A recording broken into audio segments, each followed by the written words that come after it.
everybody. It's Becky.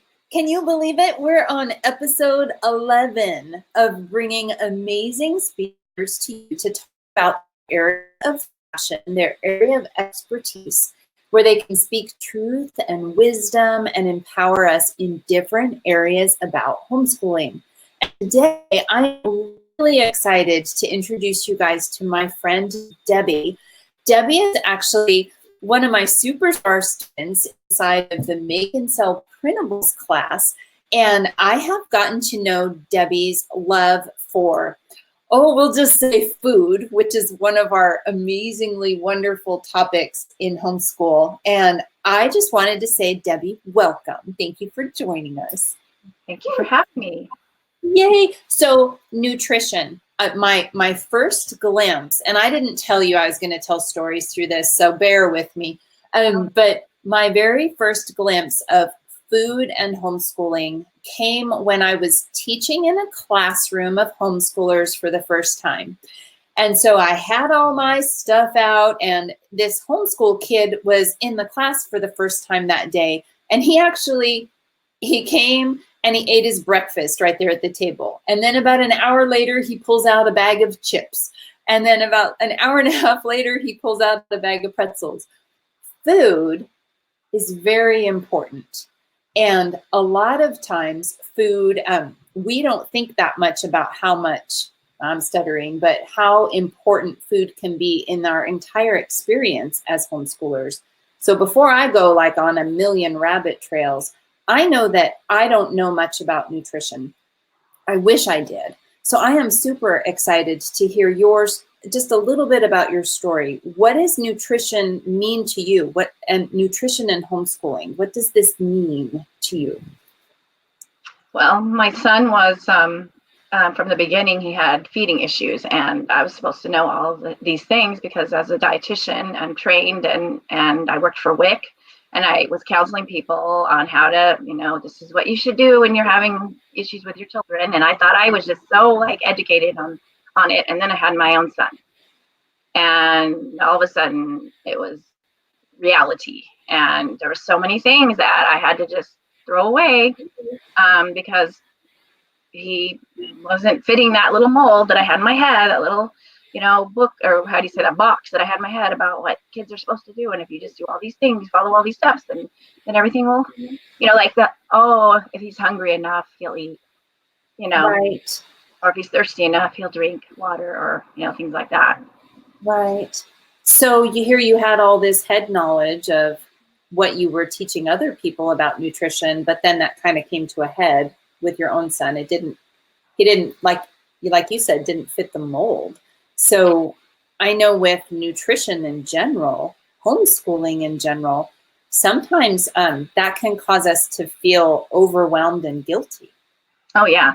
Especially as a dietitian. I definitely, I went through a phase where I wasn't even sure if I wanted to be a dietitian because I didn't feel like I was living like a dietitian. And, I wasn't following all the rules, and I just got really discouraged. So yeah, that's a motivator for me, because I know that as I've come around for full circle and I've been able to apply some of the things I've learned firsthand, it makes me more motivated to tell other people about it and hopefully encourage them too. Yeah, well, and I think that you're speaking from a position that a lot of us homeschoolers struggle from, and that is this need of, this truth that we want to give our kids the best. We want them to eat good, whole, healthy food. And yet sometimes life gets in the way where we just can't figure out how to make that possible. Today, my kids are all sick, and I was running too fast, didn't have time to prep things. And so I'm telling myself, don't feel guilty as I'm making them hot dogs for lunch, because I never serve hot dogs. So I don't think that we're alone in eating guilt pie over feeling like we fall short in the area of nutrition. And and as a dietitian, there's so many fad diets out there and so many self-proclaimed experts, but the word that comes to mind is balance. It's about balance. Right. a lot of foods now are filled with artificial preservatives and artificial colors and and it would be, in an ideal world, we could all afford to buy all organic, all non-GMO. We'd all love cooking so much. We'd make everything from scratch, but that's an ideal world. And in the real world, we don't always feel like cooking. So yes, my son still gets pastaroni sometimes, not as often as he used to, since my husband's home. He likes to cook more than me. Right. So, but yeah, it's about balance. I believe that some of the behavior issues that kids are experiencing is because there are so many things that they're eating that have the preservatives and all that in them. And just be, helping people to be aware, to become more aware. Well, read the label, look and see what's in it. And, those things can affect behavior. Just like you said, food is so important. And the kids can be influenced. Some kids are more sensitive than others. My son can handle a little bit of this or a little bit of that. Some can't. But, it's about balance. It really is. Not hard on ourselves. Go ahead. And so our goal for this conversation is twofold. The first one, and everybody, I want you to know in the descriptions, Debbie can't see the panel like I can, but in the descriptions, you'll have a link to a paper that has the links that you can click on to get to some of the goodies that Debbie has for you. Debbie, the first thing I'd like us to talk about is how do we deal with our picky eating kids? And guys, Debbie has this freebie for us that are 18 sneaky ways to get our kids to eat more vegetables.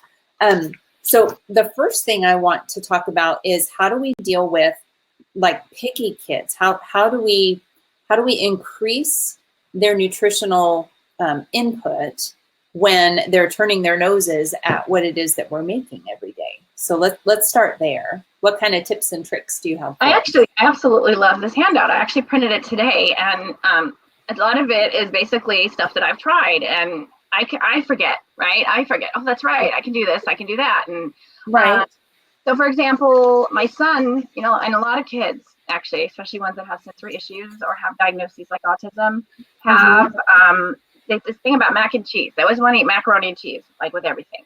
And some kids are really picky about what their mac and cheese is. Some have to have a certain brand, but my son, thank goodness, is not like that. He likes mac and cheese, regardless of, and so my husband and I created a recipe. I get the ideas. He carries them out for me. It's a great team. To add pureed carrots to macaroni and cheese sauce. So this is the cheese sauce. We add I think it's a half a cup of pureed carrots to it. Take out a half of the fluid, and then it basically tastes the same. And in fact, when we made it the first time, my son said he thought it tasted better than the regular mac and cheese. So that's fun. And then we've discovered lentil pasta and chickpea pasta, and those are Nathan actually likes those better than regular wheat pasta. So, and it's perfect if you're gluten free. Like if you don't do gluten, then the legume pasta is wonderful. Plus, it's high protein, high fiber. Just to get a note. And so it's high protein as well. So it's a really good way if your kid likes mac and cheese to just, practically have a full meal. Like just that one dish will give you the protein you need, give them, I should say, the protein they need, the fiber they need. Carrots are extremely rich in vitamin A. A little bit of carrots will give you a substantial enough. So that's just one example. And then on your printout, I noticed that this is actually a link. Does this have the recipe? I didn't have a chance to click. So the site with the article on picky eating, and then also a chicken nugget recipes on there too that we made. It's not low fat. Everything we make isn't low fat. Thank goodness. I go back to a few years to old cookbooks, and everything was low fat, right? Now we're like anti-sugar, right? Oh my gosh, these recipes are like full of sugar but no fat. They didn't have, but now they need fat. So that's natural, right? A little bit of fat, if it's natural, is better than junk. So I used to work at a gourmet bakery down in San Diego. If anybody's near San Diego, go to Edelweiss Bakery in Rancho Bernardo. Oh my gosh. But she was talking about, the owner, Sandra, was talking about the difference between butter and margarine. And she put butter on her hand and she rubbed it in. She said, see, and then it was gone. Like it rubbed in just like a moisturizer. And she said, if you put margarine on your hand, you can rub it around all day and it's not going anywhere. And she's like, so don't be afraid of fat because it's fat, pick your fats wisely, because your body actually needs the fat, but you want things that absorb well into your body. So yeah, for example, vitamin A requires fat to be digested. It's a fat soluble vitamin. So yes, fat is important. Exactly. Okay, so I wanted to show you, Debbie, that when people pop up, I can see the comments. So Jennifer, hey girl. So she's saying her son only eats boxed macaroni and cheese. So what the recipe that you're talking about, Debbie, the puree carrots, is that with a boxed mac and cheese, or is that a homemade mac and cheese? Well, it's really individual. So you don't have to use the legume pasta. That does increase the, if your son will eat a certain type of pasta, then you can use that pasta, whatever it is, and then try the cheese sauce with him. Okay. And so that's just what my son likes. He likes the lentil legume pasta. Although we have learned that he only likes it, he doesn't like it when we reheat it. He only likes it like the first night. And it is a lot more expensive. That's the only thing about it. Right. But yes, I don't know, if you're used to making mac and cheese, yeah, you could dress it up. Sure, why not? Add, sneak in some sauce. Usually, if you add the fluid, like whatever, what we did is 2 cups of milk, we reduced it to 1.5 cups of milk. Okay. And then replace it with a 1/2 cup cheese sauce. So it's fluid, for fluid or whatever. Okay. All you can do is try. All kids are different. So, and I know I've heard that story a lot, that some kids only want to eat that kind. Right. But even if it's only a 1/4 cup, every little bit counts, especially if that's all they're eating. Right. And that's just one example. So what other are your favorites on the pyramid? So you have 2 pages of them, neat. So you have puree cauliflower and add while. Okay, I can't see it. Yeah, puree cauliflower added to white sauce. So my husband, okay, he's actually a typical chef, right? He doesn't like to read recipes. So I keep trying to tell him, you have to use the right amount. If you use too much, Nate's gonna know, and of course he does, and then he doesn't want to eat it. I'm like, okay, honey, you need to, so. But with the puree cauliflower, he doesn't even like cauliflower, but for some reason he can do it. And that reminds me of something to make it easier. What he did with the cauliflower is he made like a lot of cauliflower, and then divided it up in the 1/2 cup servings and froze it. So I do that with carrots too. So once you puree it, because that's a lot of work, right? Go into it, but then you can make separate little packages and freeze them. And then when it's time to make another dish, then you can just pull it out and thaw it out, and just soak it in water or whatever, and then add it, and it's not that hard after that. So then a good trick, if I'm hearing you right, would be that if you're going to be pureeing and sneaking vegetables in, to prepare a larger batch, but then freeze them in serving sizes. Exactly. Oh, that's a good tip. Yeah, and then also cream of vegetable soup. Like if your child has a favorite vegetable, there's a recipe for that too. My son likes broccoli. That's his favorite. I've always been like, oh, thank goodness, at least he picked a healthy vegetable if he's the only one, right? And so, right. The cream of vegetable soup, you can use green beans and mushrooms, potatoes, all kinds of different vegetables, but it's all fresh vegetables. And like I was remembering earlier, even if you give your child a vegetable soup and they don't eat the vegetables, let's say you make soup and it has all kinds of stuff in it, but your kid only wants to eat the broth. With soup, they're still going to get some of the nutrition, because the soup, the one thing I love the most about soup is the fact that everything stays in the soup. Like when you make a vegetable and you drain the water, you lose a lot of vitamins, but in the soup, it will all stay in the soup. So then they're getting something out of that. So you don't have to be discouraged. But pureeing the vegetable and turning it into pureed soup. Like my son wants pureed soup. And that's what the cream of vegetable soup is pureed broccoli soup. If I just stuck broccoli in soup, he wouldn't eat it. He wouldn't eat it. But if you disguise it. That's right. He likes broccoli. He likes mac and cheese. He likes chicken, but don't you dare put it all together in one thing. Never, never, never. Oh, of course. I was telling my kids the other day, see, I should give you hope, because when I was a little girl, I was so picky that when mom would make me a peanut butter and jelly sandwich, she had to put now, and I know that's not healthy, but she'd have to put the peanut butter on this bread and the jelly on this bread, and then put them together.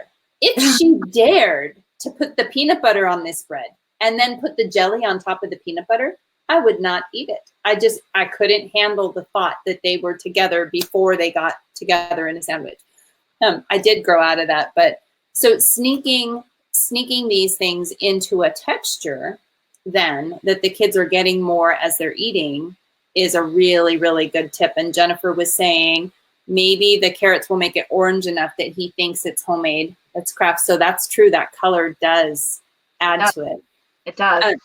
And so let's see. So I was just going to say that another thing is most people don't realize that lentils and chickpeas are actually considered vegetables. They're a type of vegetable technically. So they can be counted as a vegetable or a protein food. When you if you go to chooseMyPlate.gov and you keep track of your stuff that you eat, they'll actually give you a choice. You can either choose to create it count it as a protein, or you can count it as a vegetable. But it's definitely, because it's got the fiber in it, it's got the a lot of the same nutrients.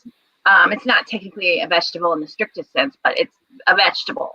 And I don't know how to explain that. It grows on it's a plant. It's a plant product. So it definitely has a lot of the same. It has some of the things that, because it's so funny, isn't it? It's always vegetables the kids don't like when they're picky. It's like vegetables, big thing. So it reminds me too, when I was telling you the story of when my mother-in-law came to visit years ago, maybe 20 years ago now, 15 years ago. She came to the house and she had bought all these vegetables, and she said, she starts cutting them up for the kids. And I am setting my kids up for failure by saying, oh, they don't eat those things. Because she bought whatever it was, bell pepper and artichokes and all these things.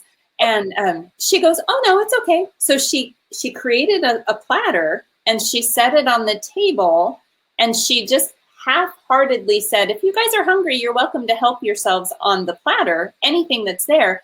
And then she ignored it and then went on to do art right next to the kids. She's right next to the vegetables. She's reading a story. She's doing the arts and crafts. And the kids are they cleared the platter. I could not believe that my kids that didn't like vegetables were suddenly eating it because it was there, but it was being ignored. Nobody was saying, eat your vegetables, they're good for you. It was just, oh, if you're hungry, I made you this food and it's there. And then it was so sometimes just having it available is an option too, or is a solution to helping get nutrition. It reminds me of a question I didn't ask you the other day. So you said that you worked in a WIC office, so women, infant, and children. Is there an area of nutrition that you think that, as a general rule, is the most neglected? Is there something that most people neglect, a certain vitamin, a certain category? And I know I didn't ask you ahead of time, but. Well, at WIC, a lot of children were anemic. There is the risk of anemia. I actually did for my master's degree project, a little study on that subject. And one of the things that was interesting is that the children that stay on the bottle longer than a year are more likely to become anemic. And that's because a lot of people don't realize that milk doesn't have any iron in it. Cow's milk, and even though it's a drink, it's still technically a food. And so if you're giving your child, because people give their children formula or breastfeed until they're a year old, and then they start giving them cow's milk. Formula has most of the nutrition they need. It has the iron and all that, but milk doesn't. Cow's milk doesn't have iron. So if they continue to give the child milk, thinking they're just replacing the formula to milk, and then a lot of times the kid will fill up. The child will fill up on the milk and then not want to eat anything else, and that puts them at high risk for anemia, because not only does it fill them up and reduce the chance they're getting enough iron, but it also can interfere with the iron absorption. Really? Are getting. So yes, that is a big issue. And I've even noticed that's a popular topic on my site. Iron deficiency is common and can cause a lot of problems, growth, mental retardation, growth. I can't think of the word right now. Like they're not as tall as they should be, and it can cause problems, fatigue. They can be sick more often. So that's a big one, for kids. So what are some iron-rich foods that people can infuse? Well, the legume pastas are really high in iron. I really one of the reasons I recommend whole grains, and if you can't do gluten, then the legume pasta over the gluten-free pasta, is because the whole grain pasta has everything in it. So the whole grain has vitamin B6, magnesium, iron, a lot of things that are important. And when they strip off the outside part of the pasta and then they fortify it, they add back the iron, they add back the folate, they add back niacin and thiamine, but they don't add back the vitamin B6. They don't add back the magnesium. And then there's no fiber, very little fiber. So that's one of the reasons I recommend the whole grain. Unfortunately, with gluten-free pasta, it's basically white pasta in the sense that it has no, unless it's something like legume pasta, which is why I've fallen in love with legume pasta. And even the high protein pasta they have out there, I used to kind of frown on it because it wasn't whole grain, you know. Right. Then after we started getting the legume pasta, when I say legume, I mean beans. Right. Technical term for beans, or there's another word for it. I can't think of it right now, but actually a lot of the same nutrients are in beans that are in grains. So they're not exactly the same. They do, you know, it's good to have both, but if you have a gluten problem, then I'm starting to wiggle. I do this. My husband, I'm sitting on a ball. So. My son's like, why are you rocking? Okay. I'm on a ball. Can you tell? As because the fiber is so important, because a lot of children have problems with constipation. That didn't really come up at WIC so much, but a lot of problems. The kids that are picky a lot of times have mac and cheese. Okay, cheese. If they just use the white pasta, there's no fiber in it, and then cheese can actually cause constipation. So a lot of people have the problem with the constipation. So having the extra carrot will add a little bit of fiber, and having, you know, the legume pasta, sneaking the vegetables in by pureeing them. I have like marinara sauce on here, and if you eat a vegetable, then you can just stick the vegetables in there, great. But if they don't, then you can puree them again. And then if they like marinara sauce, which most kids do, mine doesn't, unfortunately. Mine does not like. I think it's a tomato issue for him. You can sneak them in that way too. Okay.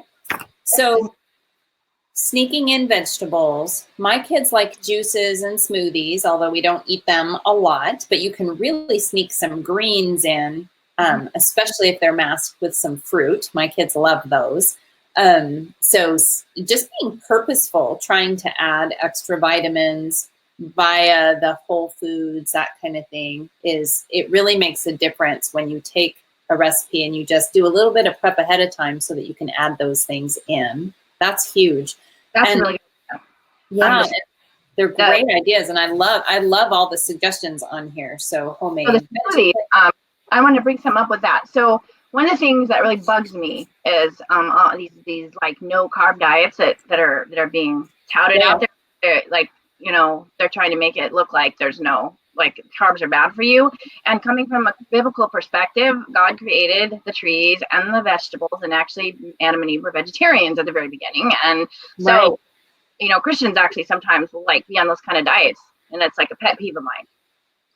But the smoothies are a great idea. And yes, they're going to have sugar in them.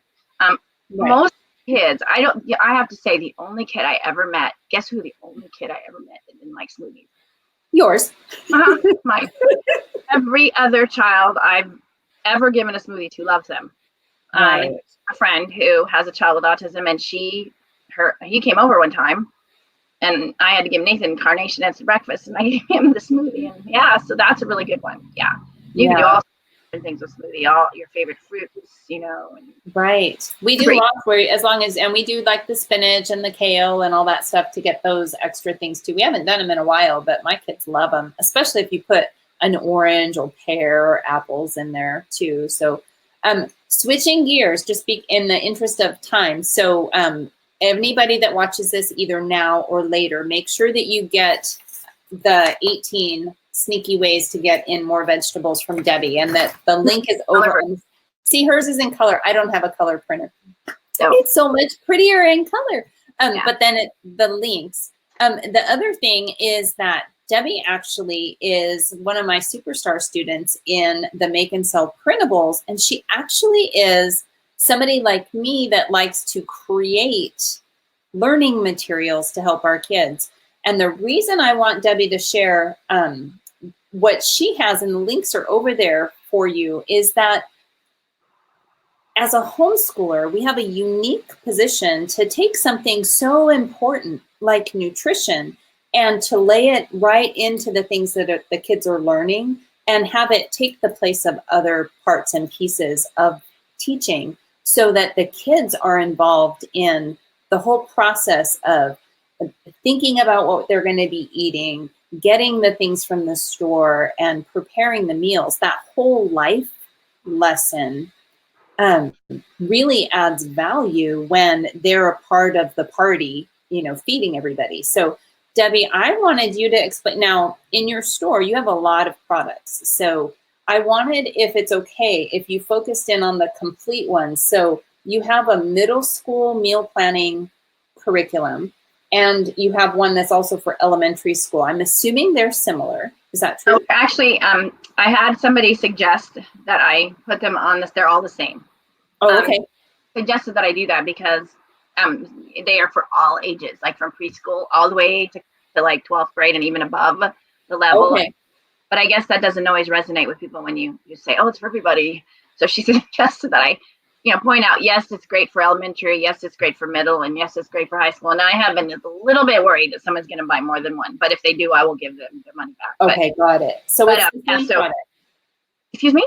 It's the same product then. Yes, it's the same product, but it's for all ages. But I try to. I'm finding that I'm led to do that in everything I do lately. It's really hard for me to stick with one age. I always have to. It always ends up more than one age, no matter how hard I try. I understand. Well, so tell us about it. So it's this whole meal planning for kids, nutrition, health, science curriculum thing. So what is it? So I started out as shopping. It was just gonna be like a shopping pack. And then as I developed it, I really started getting into, wow, this is like, they can do this whole thing. They can become, experts in shopping and planning the meal. And I didn't actually go as far as the cooking part per se, which kind of bugs me a little bit, but I don't really like to cook very much. I like to have the ideas. I like to right. Unless somebody else do the cooking, okay? Right. But so basically my idea, I'm going to kind of look at my notes so that I actually make sense. So when you first asked me to be a guest and you talked about homeschooling, and I put on my hat. Someone said, we wear different hats. Okay, this is my nutrition homeschooling hat. So when I think of homeschooling and nutrition, the first thing that comes to mind is the fact that we have much more flexibility. Like they're us, because I had kids in brick and mortar I only have one kid. I had one kid in brick and mortar through the end of 3rd grade. And you either have them eat at the cafeteria or you send them to school. And you're kind of limited with what you send. You can't just send anything because you have refrigeration and storing issues. So that's the thing where you're limited. If they're at home, also, what they're eating and not eating. Right. Well, you don't know what they're eating. They could be switching their sandwich for a ding dong, or they're right. You don't really know what they're eating. So that kind of gives you more control too. And then of course the flexibility of while you're cooking, you can also teach them at the same time. So that's where that comes in. Right. The idea was that and this is kind of inspired by Kids Cook Real Food, that if you get them involved in the kitchen and cooking, then they will be more interested in eating what it is they're cooking. But there's also the aspect of when they grow up. Right. And not just about what they eat. It's also about the fact that in real life, they're going to be on a budget. They're going to have to be able to afford what they eat. And unfortunately, the healthy food tends to be more expensive. Right. So, part of it was to teach the kids can be on kind of a self-discovery mission where they're learning, when I go to the store, because everybody lives in a different location, and some people live in places where there's tons of food choices, and other places, like people live in like a food desert where there's not a lot of choices. Like, ever heard of food desert? That's where, like, sometimes you can't even find a fresh fruit or vegetable in food desert. We call them food deserts. Like they don't have one little teeny tiny store, and they don't have the choices. So depending on your individual situation, you're going to go through the process of, okay, this is what I've decided. I'm gonna plan this meal, and where do I start? And so the first thing, of course, is to decide what you want to eat. And then, so there's a lot involved. I'm not sure how much sense I'm making. No, so what I'm understanding, let me see if I understand so far. So you have a whole meal planning kit that teaches kids how to say, I want to make this meal, and then break it into the process, right? So what are they going to get at the store? And then and there's going to be like there's assignments for them to compare, like, for example, white and whole wheat bread, white and whole wheat stuff. There's milk, dairy versus non-dairy milk, meat versus non-meat. The categories, there's 5 food categories basically. There's the vegetables, the fruits, the dairy or not, the milk products, the meat, and breads and cereals. So they're going to be getting a little bit of experience with the difference in prices, like how much does a loaf of white bread cost compared to a loaf of whole grain bread. Also, give them a chance to try things maybe they've never tried before, become familiar. I'm not sure that the average kid is all that familiar with the grocery store. I mean, I only have 1 kid, so I'm not really an expert on that, but I have a feeling that not too many kids are involved with that process. And I had somebody stop me in the store recently. I was making something that asked for Rotel tomatoes, which are tomatoes with the little chiles in them. And so I was standing in the aisle with the boys and I said, okay, this is what the recipe calls for. So let's look at that. How much is it in an ounce?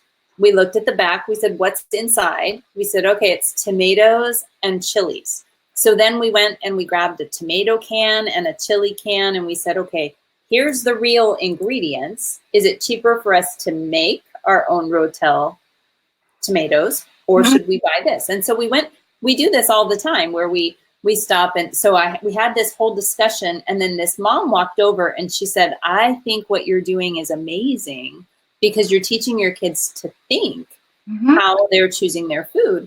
And a lot of times we'll grab something off the aisle and we'll say, okay, how much is it an ounce? Is it the right? Is it better for us to get this size or this size? Sometimes the smaller sizes are less expensive than the larger sizes.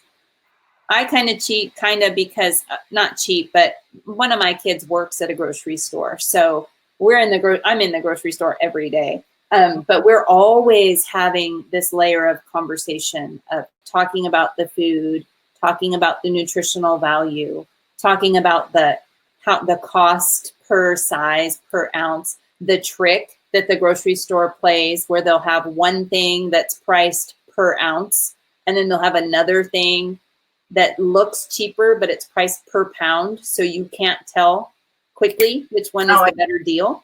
So you have to put your thinking caps on.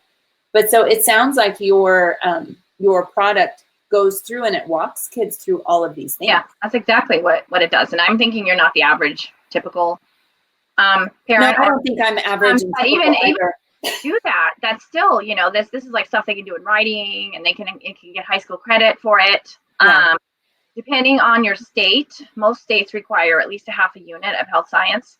Right. And it will qualify for. In fact, in the product at the end, I actually put specifically what the core curriculum requires it meets are.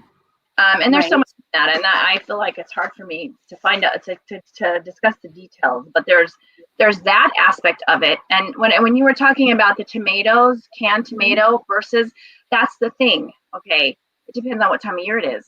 Right. How tomatoes going to cost, and where you live. Not everybody's going to have tomatoes year round, and that's another thing. How do we have certain vegetables and fruits year round? I get into that too. How, there's some like research they have a choice of different questions. Right. They're supposed to answer at least 2, I believe it is, on the long list. And one of it is to compare how much does it cost in your city versus how much it costs some other city. Which is really, really important for kids to understand. We recently moved, we live in Washington State, and when the kids were little, we always lived in California, San Diego, where everything grows in San Diego. So you had fresh fruit and vegetables all the time, versus up here you can see the difference. Like you can't get a good orange up here, or you can't get a good pomegranate, or my kids think I'm crazy because I walk through the grocery store and I'll go, the tomatoes are fresh, and they'll say, what? So or I can smell, let's go look at the strawberries, I can smell them, they must be from here, you or close by. But I think being aware, it's easy to get lost in, we need our math, our science, our history, our writing, and it's easy to forget that we can focus in on the core things that make us healthy and strong, our food, and that can actually take the place of some of those things. Cooking, figuring out the measurements, comparing things, those all are math skills. Things together, writing out recipes, creating lists. These are all writing skills that help our kids, move forward. There is something that I did mention in here is STEAM. I think a lot of you guys are probably familiar with what STEAM is. You have science, technology, engineering, art, and math. And so I actually have a discussion of, and I'm going to try to find it real fast. You know how that goes. Every time you try to find something when you're, oh yeah, now you can never find it. I'm trying to think, do I have it? And Jennifer, if you're still on, I see your question, so I'm just holding it until Debbie finishes this thought. Well, she can ask the question while I'm trying to find it. It's a rabbit trail. It was from earlier, not a rabbit trail, but it was from the first part of the conversation. She was asking, how can you get your kids away from junk food? Her son could live off potato chips and crackers. I can tell you, I just don't have a lot of potato chips and crackers, so my kids just don't have that choice most of the time. Because I know in my home, I have 4 boys that still live at home. So potato chips and crackers don't go that far in my house. And so we try to, every house is different. Don't eat guilt pie. Don't compare your house to somebody else's house. You do what's best for your family and try to continually build upon any foundation that you have laid. Always trying to tweak and improve nutrition as you grow. We, in our house, do the 3 core meals, and then the kids do get a fruit or vegetable snack in the morning and in the afternoon if they're hungry. The kids are hungrier if there are cookies and crackers around because they want the cookies and crackers. But I always say, if you're hungry, I have an apple or I have vegetables, and they're like, I'm not that hungry. It's like, oh, you just want the sugar. That's different. So you can't have the sugar. You can have the veggies. If you're hungry, here's food. So I'm a mean mom. I just say no. So I know. And you know what? I'm glad you answered that question because that's not one of my stronger areas. But I would say, though, that crackers, what kind of crackers? Crackers count as a bread and grain. Right. So try to find, like, for example, my son hasn't actually eaten goldfish crackers for a while. But goldfish crackers, at least they don't have any artificial colors in them, and you can actually buy there's one kind that has whole grain in it. It's not 100%, right, but it is whole grain. So that can count as a bread or a grain. Right. It's part of their diet. And as far as potato chips go, because depending on who else is in your family, you can't always control everything. Okay, so my husband does a lot of the cooking and a lot of the chopping. He likes to chop. Right. So I have a weakness. Okay. So what the main thing I think about that is buy the plain as much as possible. If you have to have those chips, count how many there are. Try to limit the amount if there's a weight issue. If your child has a weight issue, try to have, if there is a snack that is not right before a meal, so they don't get their, doesn't ruin their appetite. If it's an issue with ruining their appetite, then it's a problem. Like plain potato chips, whole grain, you can buy whole grain. We shop at Costco and I get the multi-grain multi-grain ones, and they have all kinds of, they have chia seeds in them. And so I found my way around that, gotta have my chips, sorry. You know what, something that you could do, just what you were saying too, though, if you're talking about serving sizes, that would be a great activity to do with kids. So if you take a box of crackers and you look at the serving sizes and it'll say something like 9 crackers. You could get little snack bags and you could have the child fill up the snack bags with serving sizes of the crackers so that they're not eating out of the box, not eating out of the bag, but they're eating they created their little snack bag. So you could empower them by they fill up the snack bags and then you could decide, okay, you can have 1 bag today. You get to decide when that is, except it can't be right before dinner. So you could have that in your morning snack time or your afternoon snack time. So that could be something that you could do as well. And there's something about, I know in my battle to lose weight a few times where I've hit weight that I haven't been happy with, sometimes just breaking up a snack that I really like makes all the difference in the world. Like I love ice cream. So I would take an ice cream scoop and I would fill cupcake liners with ice cream so that it was a half a scoop of ice cream ready to go. And I knew that at the end of the day, I had already budgeted for myself to have that half a scoop of ice cream. And so I wasn't doing the half a container of ice cream that caused me to be extra heavy. But so anyway, sometimes just doing that where you're teaching proportions to your kids is a big deal too. Absolutely. A really, really good point that serving sizes matter. That, having in fact, I like to use my Fitness Pal, and that's a free program. And a lot of people are familiar with it, but it keeps me on track. What is it called? It's called My Fitness Pal, and you can get it on. You can actually go on a computer and you can enter recipes. It's all free. They do have a paid version, but I've never saw any need for it. I use it on my phone, and it keeps me on track. Because we lie to ourselves. Let's face it. When we eat, we don't want to admit how much we're really eating. And so, or we just don't realize, right? We just don't realize how much we're eating. And like the chips, I can have 7 chips.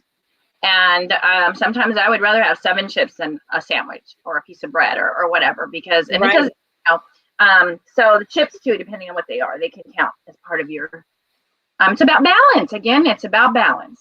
Balance. I love that. Balance and then awareness, you said too. So in summary, the things that we've talked about before we, my favorite pastor always says, before we descend the plane, just wrapping up. So the core of teaching our kids and feeding our kids is finding balance, trying to serve them a balanced meal. If they're picky, being creative with the way that we sneak those nutritional things into their diets, being aware of what they're eating. I think it's super important to teach kids to be aware of what they're eating as well, that whether they are buffet style eaters, some people have food out all the time. I'm extremely strict with what my kids are allowed to eat.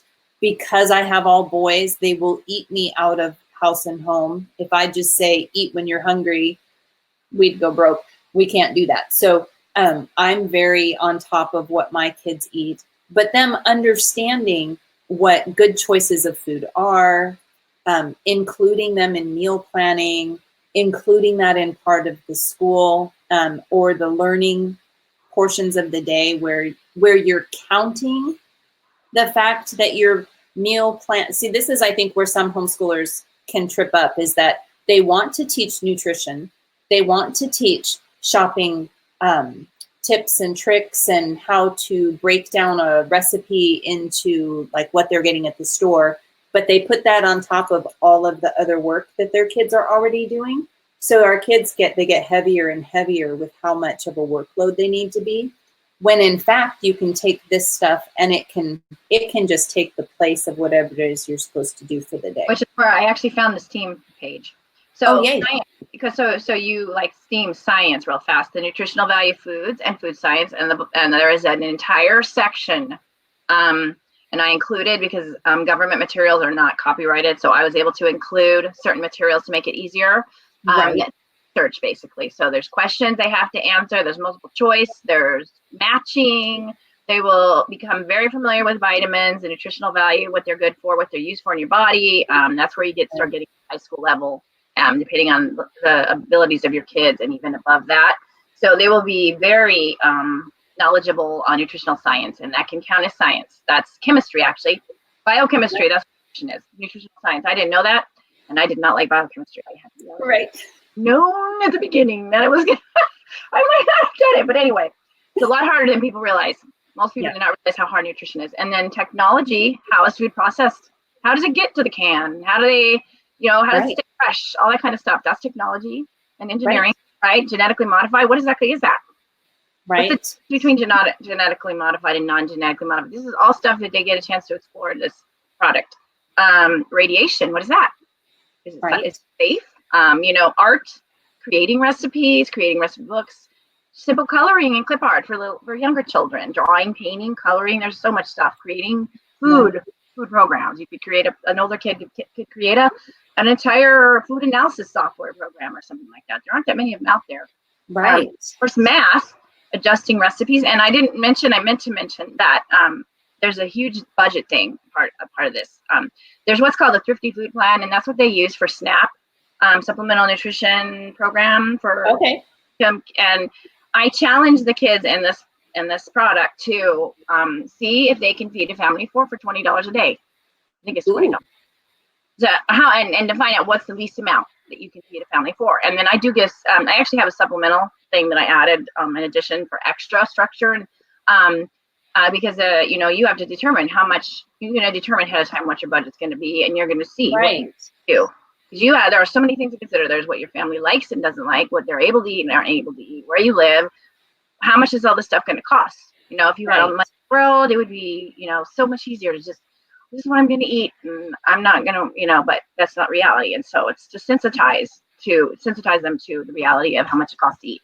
Well, and what I like about the idea of your program, I know I've seen it in bits and pieces, and I haven't seen it in its entirety, like with a fine-tooth comb. But what I love about it is that it's scalable, meaning that you can start it and you can do one layer of it, and then you can just focus on that one aspect. And then later you can come back and you can add another layer to it, and you can come back and you can add that layer.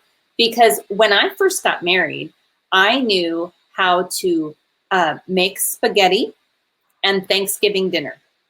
And I'm not joking. Those are the only two things that I could cook. And I decided that wasn't enough, because you could only have so much turkey, and spaghetti gets old after a while. So I purposed to decide that I was going to find one new recipe a month until I had a whole plethora of recipes to choose from. And now, 30 years later, I have this mass resource, this mass knowledge of things that I know how to make, and recipes that I've tweaked and added to. And my kids are always saying, how much we'll go to a restaurant and they always like mine better than what is at the restaurant. And I always am reminding them, well, that didn't just happen, that I couldn't cook when I first got married. These are skills that you build over time, and understanding nutrition, understanding that a recipe doesn't just happen, understanding that, well, okay, I don't have this ingredient, can I substitute something? That whole idea. So what I like about your product is it's something that you can keep revisiting and revisiting and revisiting and revisiting, and it doesn't get boring, because it's not like a test or a worksheet that you're going to throw away. You end up with things you can eat, Miss Debbie. And so kids love that ability to put food in their mouth. So I think it's wonderful, and it's very cost effective, and I love that. And then the last thing that I wanted to mention was that I have a link over there too for my cooking camp bundle. And the reason I had that in, I love Debbie's because it breaks down shopping and budgeting and just scaling and comparing products. My cooking camp was born when I had foot surgery and it went wrong.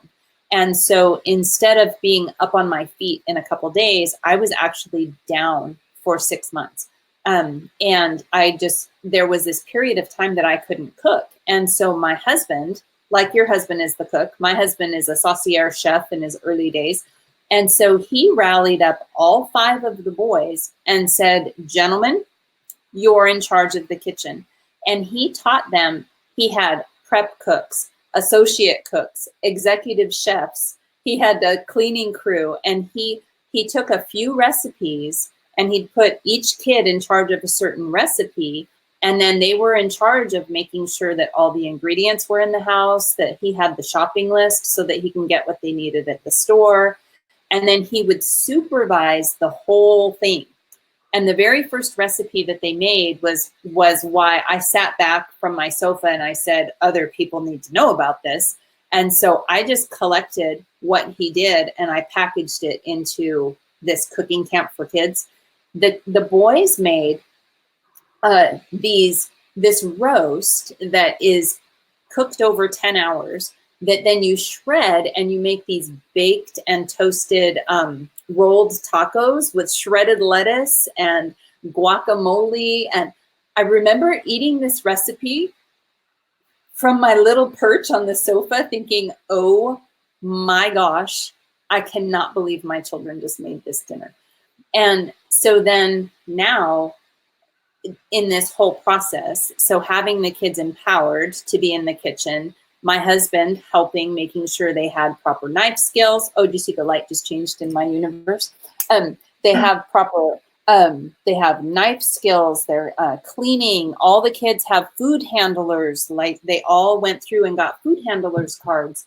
And so they have, which is something you can do with your kids for school. They can take their food handler's license, and all these parts and pieces can go together to not just fill up an hour of time in the school day, but they set our kids up for success. It's amazing.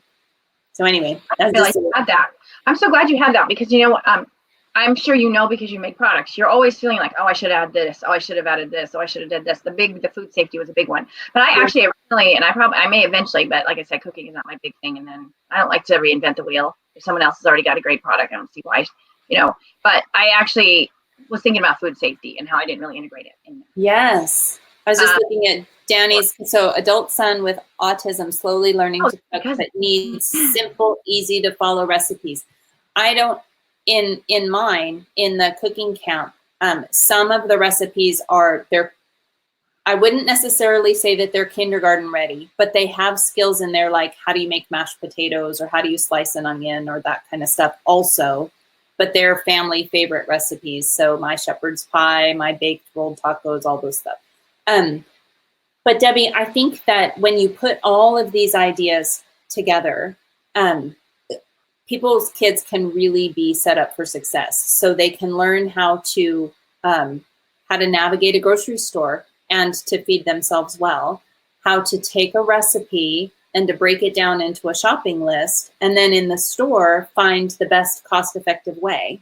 To realize that you don't feed a family of 4 on $20 a day unless you plan it. Mm-hmm. Because you really can blow.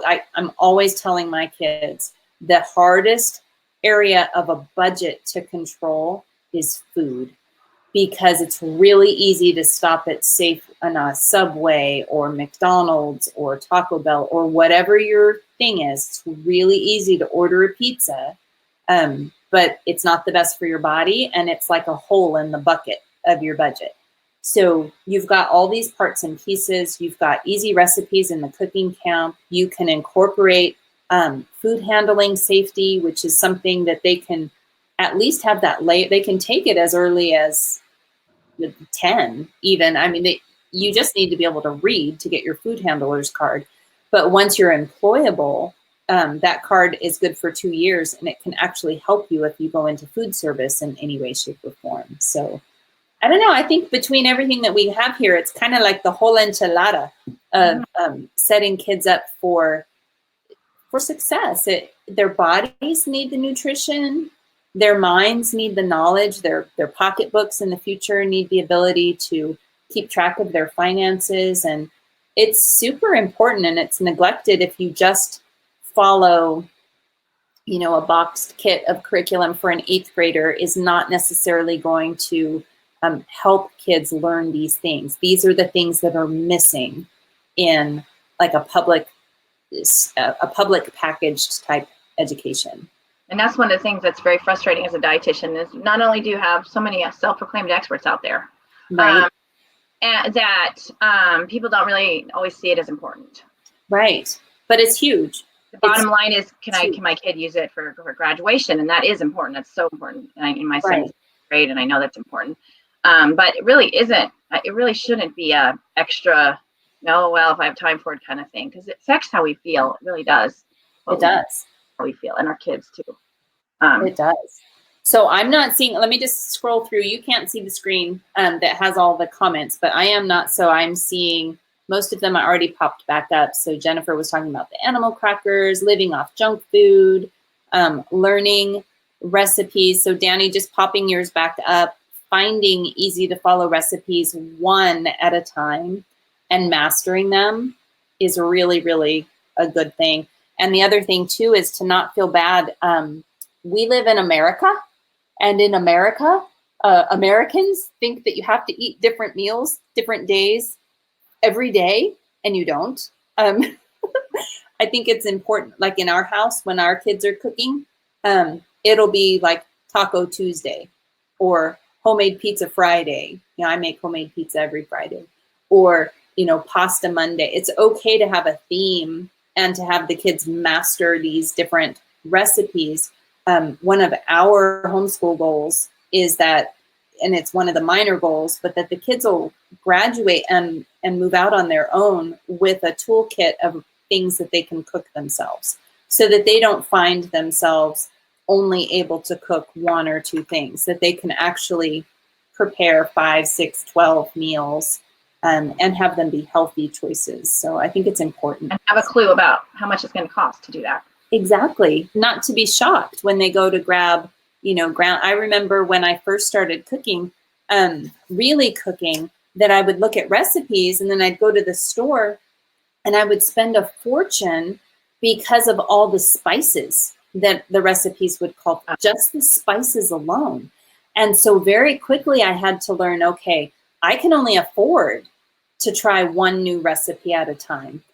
Sometimes it was 1 new recipe a paycheck, because when you add up the little $7 bottles of spices, or if you buy fresh herbs, all those things add up quickly, but you can collect them over time and have your master set of spices. It's interesting. I think that we could talk about these things probably for years on end, because there's so much to food, and it's such a good thing. So, and Danny was saying, yes, spices can be very expensive. That's actually, I did, like I said, there's a supplemental tables and planning for kit that I added on the side. It's not necessary, you don't have to use it, but if you want. And one of the things is I added an inventory sheet, because when you're planning, it's really important to go and see, what do I already have? What can I already use? And you can utilize that to stay within budget.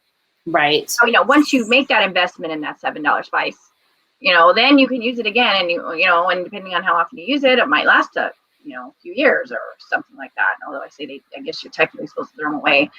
I don't usually throw mine away, but I do about once a year I go through. So a component, growing an herb garden, and see, this is where you can get creative, Danny, and everybody, is that you can keep expanding this whole area of food and nutrition. How close are you to where that food came from? Growing your own spices and using, I always have a basil plant going in my kitchen, and it's a family joke because I sent my husband and son to the store to get me basil, and it turned into this fiasco. And now I always have a basil plant at home because of the basil fiasco at the grocery store. It's funny. So anyway, Debbie, I just wanted to say thank you. This is such an important and often neglected subject. So in the descriptions, you can find, Debbie, I don't think I printed the right sheet. Over there in the descriptions, it should have where people can find you. What is the name of your blog? Homeschooling Dietitian Mom. Should I write it in here? You can, yeah. Okay. It should be in the descriptions. If it's not, I'm going to add it so that people can find you. There's also a link over there where you'll be able to open. Oh, yeah, that opened up into the private chat. So let me copy it. It's okay. It's just the way that the screen works. So let me pop it here. And then let me show it. So she's at Homeschooling Dietitian Mom. In the descriptions, you can click and you'll get the links that will show you. It'll have a link where this link right here, the 18 ways to get kids to eat your vegetables, you can actually get there, and that gets you, I believe, to her blog. You have a link to the meal planning, and then you have a link to the cooking camps. So what